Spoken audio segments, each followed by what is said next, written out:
Bismillahirrahmanirrahim. Assalamualaikum warahmatullahi wabarakatuh.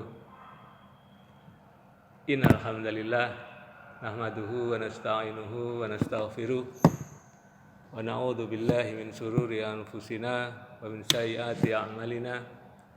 May yahdihillahu fala mudhillalah wa may yudlilhu fala hadiyalah. Wa asyhadu an la ilaha illallah wa asyhadu anna Muhammadan abduhu wa rasuluh. Allahumma salli ala Muhammad wa ala alihi wa sahbihi wa man tabi'ahum bi ihsani illa yaumiddin. Ya ayyuhalladzina amanu taqullaha haqqa tuqatih wa la tamutunna illa wa antum muslimun. Ya ayyuhalladzina amanu kutiba alaikumus syiyamu kama kutiba alal ladzina min qablikum la'allakum tattaqun. Shadaqallahul azim.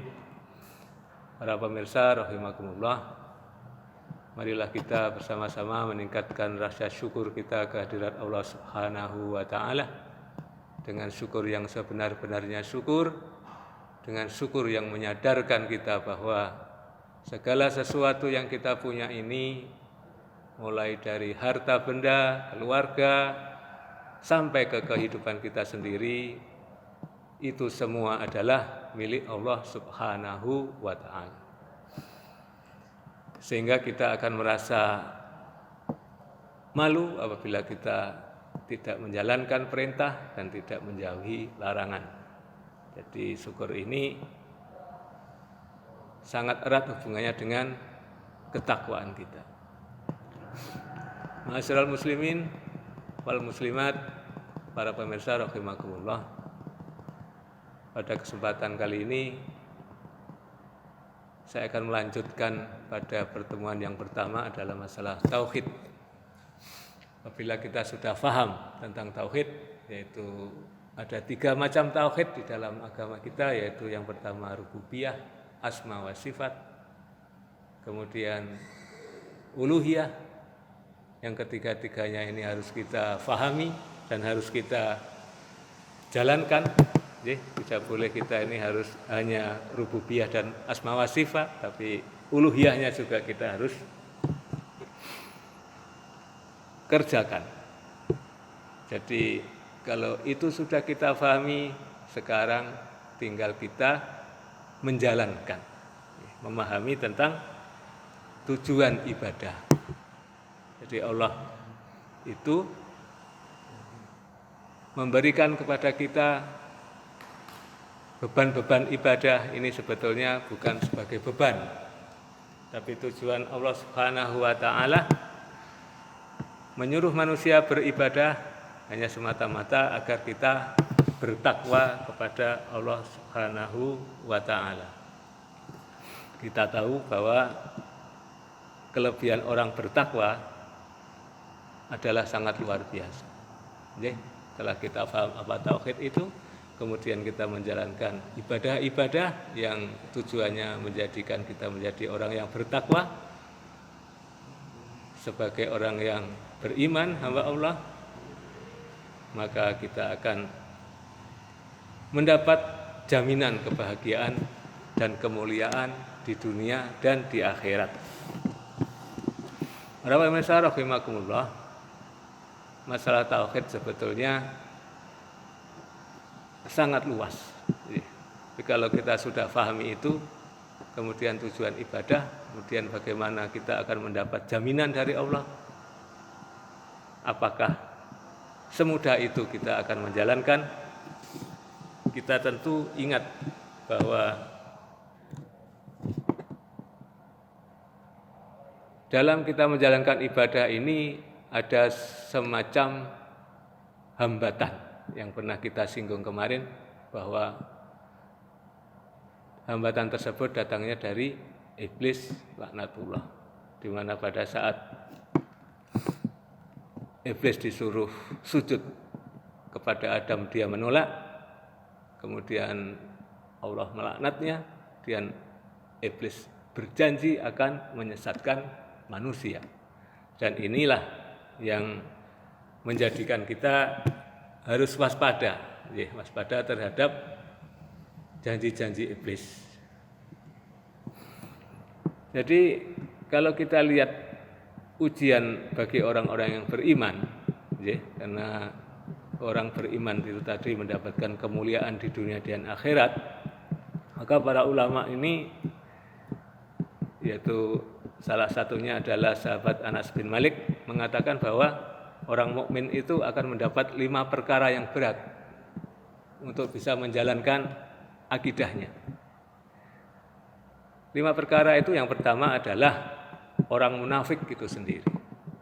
Orang munafik ini akan selalu mencari celah dan akan menjatuhkan orang mukmin itu sendiri.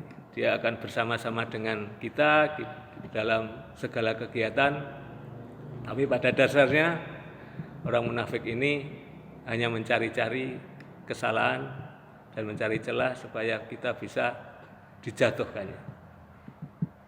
Kemudian yang kedua adalah orang mukmin lain yang hasad. Ini ada orang mukmin sesama kita yang hasad kepadanya. Kemudian yang ketiga ini orang kafir. Yang jelas orang kafir ini menjadi halangan bagi kita untuk beribadah, karena orang kafir ini dari dahulu kala adalah penentang atau memerangi agama Allah Subhanahu wa taala. Kemudian yang keempat ini berasal dari diri kita sendiri, yaitu hawa nafsu, dan yang kelima dunia yang menghalangi dia dalam mentaati Allah Subhanahu wa taala. Ma'asyiral muslimin, para pemirsa rahimakumullah, ada 5 hal yang sungguh sangat berat bagi orang mukmin untuk menjalankan ibadah, tapi kabar gembira dari Allah Subhanahu wa taala apabila kita mampu menangkal atau mengantisipasi kelima hal tersebut, maka jaminan Allah, jadi Allah akan selalu membantu dan mendampingi orang-orang yang sabar. Ma'asyiral muslimin, dalam menjalankan godaannya, kelima hal tersebut, ini setan ini mempunyai strategi yang luar biasa.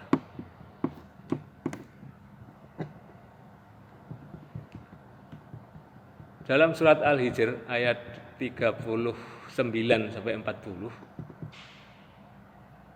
berkata iblis telah dikutuk oleh Allah Subhanahu wa taala karena menolak untuk sujud kepada Adam, maka ia akan menyesatkan umat manusia ini seluruhnya dan semampu dia. Ada 2 hal yang dia pakai untuk strateginya. Yang pertama, akan menjadikan manusia ini memandang baik perbuatan maksiat di muka bumi ini. Di sini Imam Ibnu Katsir membagi ada 4 macam. Yang pertama, manusia ini dibuat sangat cinta kepada maksiat. Jiwanya terikat kepada maksiat, sehingga maksiatan ini menjadi bagian dari kenikmatan hidupnya. Yang kedua, manusia dibuat rindu kepada maksiat. Kalau kita rindu, kita bisa rasakan bagaimana tidak nyaman apabila jauh-jauh darinya. Ini setan ini membuat manusia ini sangat merindukan kemaksiatan itu. Kemudian yang ketiga, ini lebih berat lagi, bahwa setan akan mendorong kuat manusia untuk menjalankan maksiat. Jadi ini manusia dibuat akan sangat terjerat, sehingga model orang ini menjadikan maksiat itu menjadi kebutuhan dasar hidupnya. Banyak saudara-saudara kita yang bekerjanya itu di tempat-tempat maksiat, dan ini memang ulah dari setan. Dan yang keempat, manusia dibuat terguncang ketika meninggalkan maksiat. Ini kepada saudara-saudara kita yang sudah terjerumus ke dalam kemaksiatan. Nyun sewu, apa itu minuman keras, apa itu dunia pelacur, apa itu tempat-tempat maksiat itu sendiri, dia akan sangat tergoncang apabila meninggalkan dan berbalik arah. Ma'asyiral muslimin rahimakumullah, sedikit yang bisa saya sampaikan, barangkali banyak kekurangan. Marilah kita sama-sama berdoa kepada Allah Subhanahu wa taala untuk bisa menjalankan tauhidan kita dan melawan godaan setan, sehingga kita di akhir hayat bisa meninggal dalam kondisi husnul khotimah. Billahi taufiq wal hidayah. Assalamualaikum warahmatullahi wabarakatuh.